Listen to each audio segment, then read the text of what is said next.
The story stinks. I don't like telling you this. Something is desperately wrong with the story of recently found 5-year-old Joshua James McCoy, Coos County, Oregon.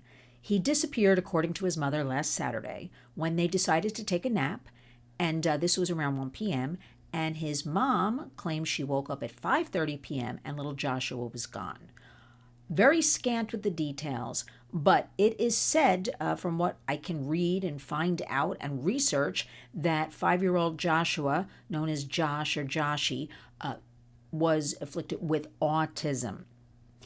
Interestingly enough, a new study also came out today that 1 in 12 children in the United States have autism. 1 in 12. So, what's going on here? Was this something over the decades that was just never diagnosed? We have more awareness. There's something, who knows, in the water, in the food. What the heck is going on here? But let's talk about little Joshua. There have been many stories over the last year of children with autism who have wandered off. That is really one of the symptoms. They wander off. They are attracted to bodies of water, lakes, rivers, swimming pools. They are also attracted to highways, and that's what they walk towards. Little Joshua, so Saturday he disappeared. He was not found until yesterday, Tuesday. I'm recording this on a Wednesday. And I want to know, it's funny because I said to my husband recently, I got to do some research on this because too many kids that they say have autism are ending up, they're finding them in lakes and swimming pools. What is going on here? Why are they attracted to that? Why, when typically a child suffering from autism or an adult, things that can trigger them are light and sounds. Well, a highway is very busy and there's lots of lights and noise, and why would they go towards that? And then a swimming pool or a lake is very eerily quiet, right? How can this be? Because hundreds of people turned out searching for little Josh, including the National Center on Missing and Exploited Children. They had drones, they had air patrol, they had dogs, they had communities, and he was found about, I read different things, 1.5 miles, and then another report said 2 miles away, less than 2 miles away. So we'll go with the 1.5 miles. But what is going on here? A 5-year-old? And to further the story, I did read that they were pinging his cell phone. Now, I'm sorry, I have to speak more brutally about this.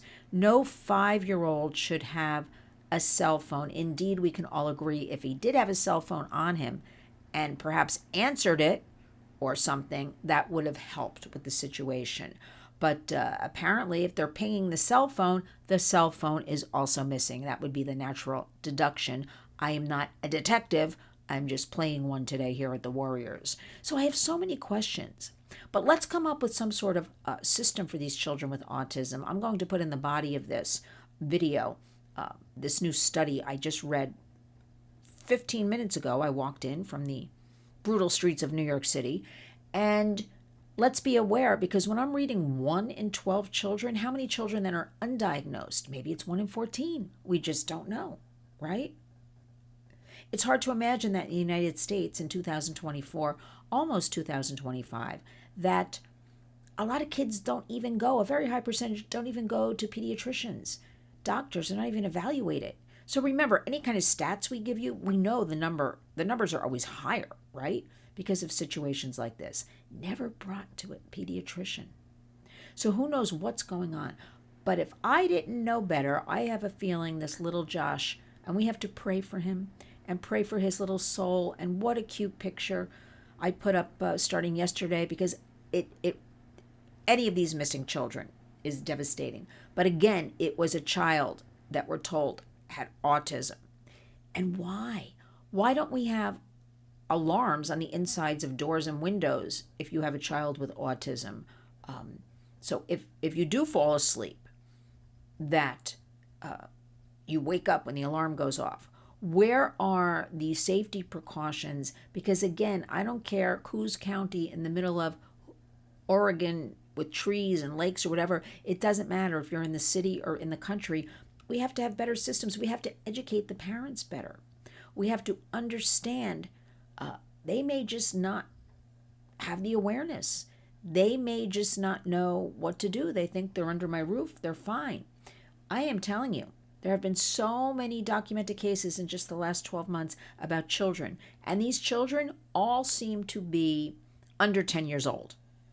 Now, don't hold me to that, but everything I can remember and recall, they're always like 5, 6, 7, 8, 9 type of thing. So let's start talking about, there's been a lot of autism awareness in the last few years compared to the last few decades, but I'm not hearing enough talk about this. And let's investigate this new study. Why 1 in 12 children are diagnosed with autism?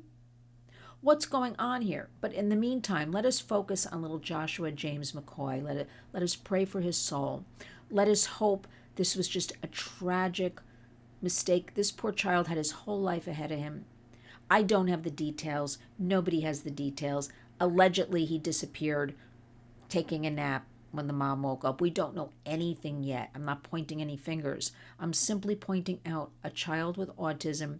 We need to secure the homes, the apartments. We need to educate the parents and the caregivers. We need to stop this. One more little blessed cute child wandering into a swimming pool, a lake, a river, or a highway because they're attracted to the lights, which I really can't figure out. I got to investigate when normally autism sounds and lights they don't like. Let's focus on this. And thanks out there to all the warriors who go out on these very hard missions. That includes the National Center on Missing and Exploited Children. That includes local law enforcement. Sometimes the FBI gets involved in these cases. Everybody, the neighbors who volunteered looking for these children. The bottom line is too much of this is happening. The bottom line is there are too many missing and murdered children. The bottom line is it's a new country. We have to really start looking out more. I'm going to throw this in for each other's children. As a matter of fact, today I was on a very busy 3rd Avenue and saw a disturbing scene of an Asian woman, older, who could not speak any English. And I stopped at the cash machine, and she had a little bit of a baby in a carriage. And there was a security guard, a lovely young woman, and she was trying to help her. And the woman, it was very strange, wanted to leave the baby carriage at the bank. And she kept saying 15 minutes, and not understanding. And she said, I'm trying to get to the school. And this is a little baby. I don't know, a little baby like this goes to a school. Maybe she meant daycare. There was no real command of the English language. This lovely young security guard, she was trying to help her. And then a guy drove up in a car all of a sudden. So she didn't understand anything, this woman, but she understood. She kept saying somebody's picking her up. And a guy drove up. And I kind of stood there with the security guard inside the bank in the vestibule while this woman, she kept saying, keep the carriage, keep. Well, she wouldn't even say carriage. She would keep for this stroller, okay? She got in the back of this car with this little baby. And the security guard, she said to me, I told her that school is up the block. So why would you get in a car with somebody to go up the block if it was a daycare facility, for instance, where you can leave from newborn to 12 years old at these places? And the guy kind of gave me a double take because I hung with the security guard to ask her a couple of questions. And then I went outside and kind of lingered as I walked by and, of course, took a picture of the license. I mean, that's a warrior's move. And I'm going to leave the story at that for now. But that's the kind of thing we have to be aware of because when something in your gut tells you something's not right, you got to listen. In the meantime, let us pray and protect all the children. 2025 is going to be a great year. A lot of great things are going to happen. Lots of great Warriors initiatives. And thank you. Thank you for joining us. Thank you for subscribing, donating, volunteering. It's wonderful. In the meantime, today, let's focus on little Josh. What a cute little kid. You can see his picture if you go to my Twitter, my Facebook. I had posted yesterday. Has anybody seen him? Please call the local authorities. I had the number posted. I mentioned it also last night in a live stream. And I feel I never met the child. I don't know anything about his family. I feel really horrible today because it hit me There are so many murdered and missing children. And now, lots of these autism cases popping up all of a sudden. Let's change it, because you know our hashtag at The Warriors is Community Creates Change. And that's exactly what we are doing. So when you wake up each and every day, go out and be a warrior.